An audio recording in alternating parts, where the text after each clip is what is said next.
السلام علیکم ناظرین، میں آج آپ کو دو کنجیاں چابیاں عطا کروں گا جس سے تنگی دور ہوگی، کشادگی آئے گی۔ پہلی مفتاح، پہلی چابی 33 مرتبہ، اور افضل یہ ہے کہ نماز فجر کے بعد، اور اگر آپ کسی بھی نماز کے ساتھ بھی پڑھنا چاہتے ہیں تو پڑھ لیجئے گا، لیکن نماز فجر کے بعد پڑھنے میں لطف یہ ہے کہ اس وقت میں اللہ کی تجلی کا جو مظہر ہے وہ بہت ہوتا ہے، رزق تقسیم کیا جاتا ہے۔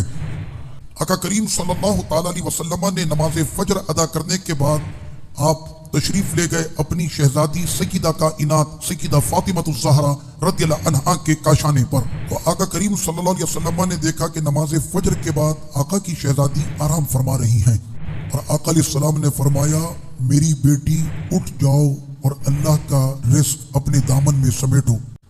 رزق بانٹنے والے وہ فرشتے ہر نماز فجر کے بعد رزق کو تقسیم کرتے ہیں۔ یہ 33 مرتبہ کا وظیفہ نماز فجر کے بعد، نماز فجر کے بعد اپنے مصلے سے نہ اٹھیں، قبلہ رخ اپنی جگہ پر رہیں اور طہارت کے ساتھ رہیں۔ اپنی تسبیح کو پکڑ لیں تاکہ آپ کی گنتی میں خرابی نہ آئے۔ آنکھوں کو بند کر لیں، ہاتھوں کو اٹھا لیں اور اپنے تعلق کو جوڑیں آسمانوں سے۔ آنکھیں آپ کی بند ہوں اور آسمانوں کی جانب اپنے تعلق کو جوڑیں، کیونکہ وہ دعاؤں کی قبولیت کا قبلہ ہے، اور آپ پڑھیں 33 مرتبہ، یا حی یا قیوم برحمتک استغیث۔ 33 مرتبہ آپ نے یہ پڑھنا ہے۔ یہ دعا تجربے سے ثابت ہے۔ اگر آپ اپنا وظیفہ پڑھتے ہوئے اپنے رب پر یقین رکھتے ہوئے آپ نے پڑھا تو پھر آپ دیکھیے گا اس دن میں آپ پر رب کی کتنی سعادتیں نصیب ہوں گی۔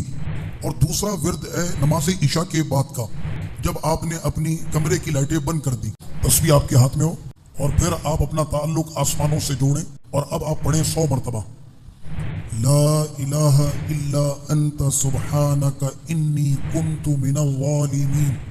یہ جو دعا ہے یہ آپ جانتے ہیں، میں آپ کو یاد دلا رہا ہوں کہ جب سیدنا یونس علیہ السلام مچھلی کے پیٹ میں تشریف لے آئے، رب ذوالجلال نے اس مچھلی کو حکم دیا کہ یونس پیارے کی اپنے پیٹ میں حفاظت کر، اور ایسی تاریکی تھی اس مچھلی کے پیٹ میں کہ تاریکی کے پیچھے تاریکی تھی، کہ اب ان کی روشنی ختم ہو گئی، پھر سمندر کی اپنی تاریکی تھی، اب مچھلی کے پیٹ میں تھے اور وہ بھی بالکل آخر حصے میں تاریکیوں پر تاریکی تھی۔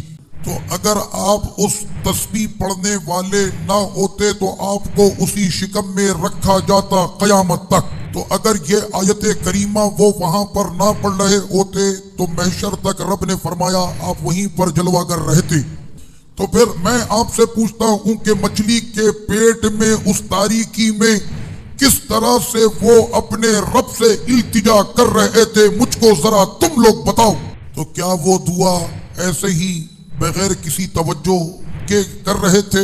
اس وقت میں وہ اپنے دل کی گہرائی سے وہ کر رہے تھے، اور دل ان کا خدا کو پکار رہا تھا، اے مالک تیرے سوا کوئی بھی عزت اور پاکی والا نہیں ہے، کہ بے شک مجھ سے جو معاملہ ہوا۔